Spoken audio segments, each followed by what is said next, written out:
Welcome back to the LENR Sonoluminescence fusion reactor. This is an open source project that I'm working on. Everything's available on GitHub, but let's get right into it. We need to add a touchscreen. I'm going to use the Raspberry Pi official touchscreen because it's my favorite touchscreen user interface, and we're going to be eventually writing a Predicate program for it. It's not going to be very fancy. It's going to look very early 2000s-ish, but the Raspberry Pi touchscreen, I think it's pretty beautiful. Here it is. It is a capacitive touch screen, very thin. Okay, you can touch on it. You don't have to press like an old school resistive screen. It's a cap touch, so you touch and it responds very nicely. Has this little driver circuit on the back, and then there's a flat flex cable that's going to hook into that to our Raspberry Pi. So what we need to do is we need to mount this touch screen to our cabinet from the last video. Let's get into it. A few years ago, I created this nifty bezel. This is just a 6061 hard black anodized aluminum bezel.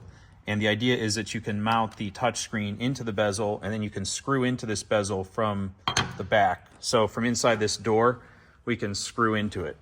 So, you know, it's very utilitarian. It's not extremely pretty, but it's better than really hacking something together. We're gonna take the bezel, and we're gonna measure the center, and I'm just gonna trace it with a marker. And then we're going to do drill press and angle grinder down and dirty. It's not gonna be pretty. I was gonna use a CNC. I'm just gonna go to town with old school, grindy, dirty, chippy tools. For reasons of wiring, I'm gonna pick this upper left corner a little bit. It looks good on the inside. So did some little markings on there.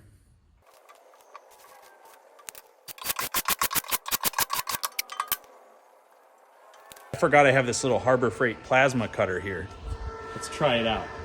I used it on that balloon helium experiment with the aluminum many videos back. It worked all right. I missed my hypertherm though, but let's try it out.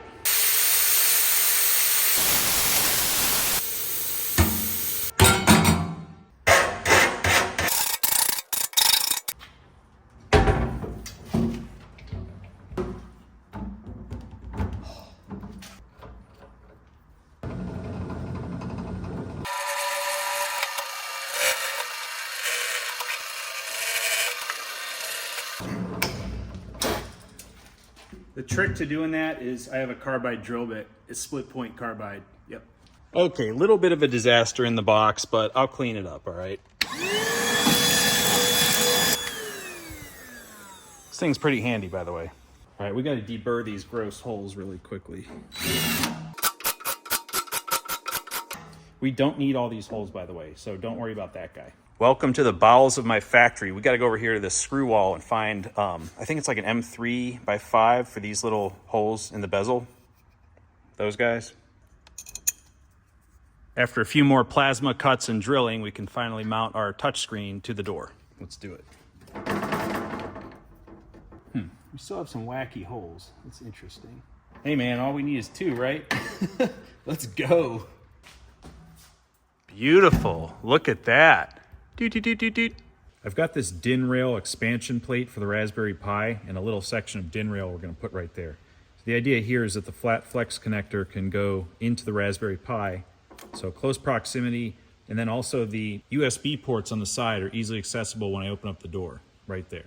I pre-drilled 2 holes in that DIN rail, and I got one opened up to the size I need for this pop rivet. So we're just going to anchor that side first.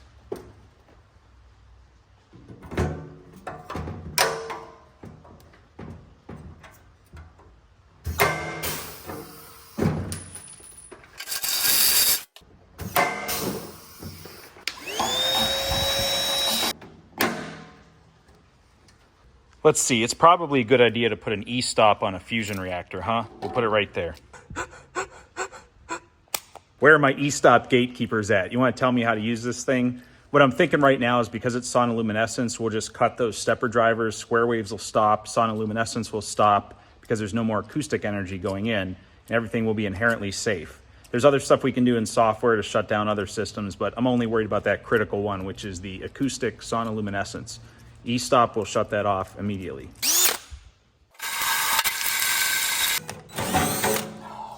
Deburr this hole because we are a machine shop. The way these E-stops come apart is there's this little lever right here. Oh. Adios E-stop. No, just kidding. The way these come apart is there's this little lever right here. So we can take this thing apart, take this little collar off, like that.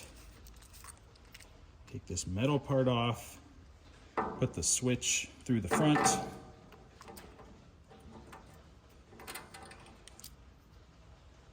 Put the collar back on, snug it up, and then we'll snap this switch block back on.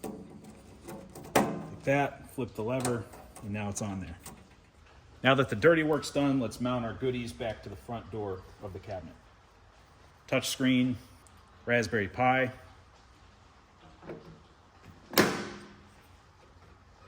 Flex connector. Now the big reveal. Let's close the front door. Very nice. I'm super stoked to use this unistrut right here. This is going to mount the box to that bench back there. I'm just going to drill right into the top of the bench because it's a cheapo bench.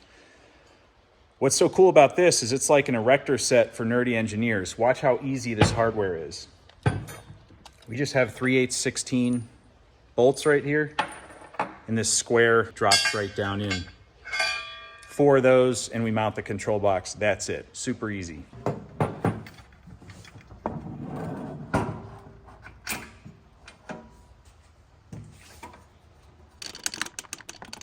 You guys don't get to see my wrench because I'm not an auto mechanic, and I think some of you are, so you won't like what I'm using. I'll just leave it at that. Nice and snug, perfect. We're anchoring this control box with these 1/2-inch bolts right up through the bottom of this desk here. He looks like some kind of little robot. All right, this little work area is coming together. Here's the cabinet, it's mounted, and let's take a peek inside. Touchscreen, Raspberry Pi, flex cable, e-stop. Next time we're gonna put the panel in here and wire everything up. Oh yeah, it's looking good. There's the reactor. There's its neutron shield coming together. Making progress.